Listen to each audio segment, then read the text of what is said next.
Le droit fiscal réserve parfois bien des surprises aux chefs d'entreprise peu prévoyants, désireux de transmettre son patrimoine professionnel. Les taxes étant souvent un frein à la transmission à titre gratuit, il convient d'accompagner les entrepreneurs désireux de procéder à une telle transmission en les informant de l'existence du dispositif Dutreil. Ce dispositif résulte de la loi pour l'initiative économique instaurée à compter du 1er janvier 2004.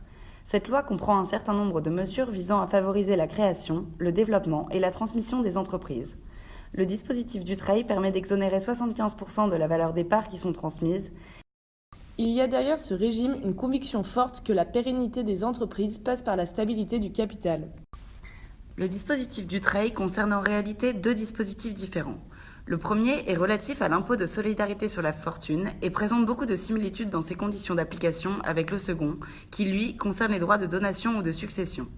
C'est sur ce dernier dispositif que nous avons décidé de nous concentrer. Afin d'illustrer ce mécanisme, nous avons décidé d'en expliquer le fonctionnement par le biais d'un exemple. Monsieur Durand, chef d'une entreprise valorisée à 4 millions d'euros, a 3 enfants, dont l'un est le dirigeant actuel. Âgé de 70 ans, il souhaite transmettre la moitié de son entreprise à ses enfants. Voyons s'il peut envisager la mise en place du pacte Dutreil. Pour l'application du pacte Dutreil, les parties doivent s'engager à conserver les titres. Le pacte Dutreil comporte 2 engagements de conservation de titres, un premier engagement collectif d'au moins 2 ans, suivi d'un engagement individuel de 4 ans. Les conditions générales de l'engagement collectif sont les suivantes. L'engagement est conclu par au moins 2 associés, la durée minimale de conservation est d'au moins 2 ans, la participation des signataires du pacte Dutreil totalise au moins 20% des droits financiers et des droits de vote si la société est cotée, ou 34% des parts ou actions transmises dans le cas contraire.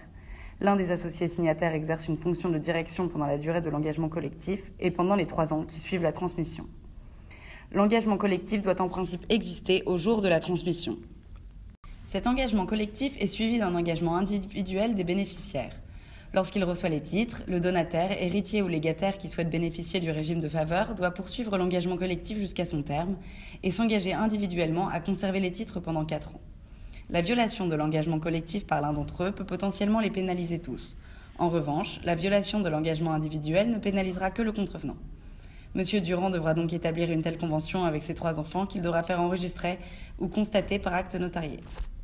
Dans la situation de Monsieur Durand, dont l'entreprise est valorisée à 4 millions d'euros, chaque enfant recevra un tiers de 2 millions d'euros.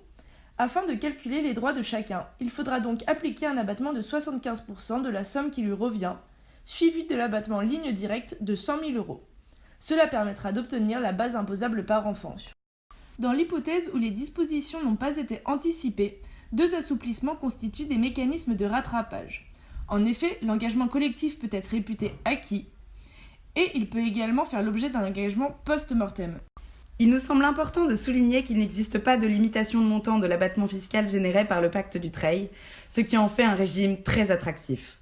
Toutefois, il existe d'autres outils de transmission d'entreprise tels que le LBO et le FBO que nous traiterons dans le prochain épisode.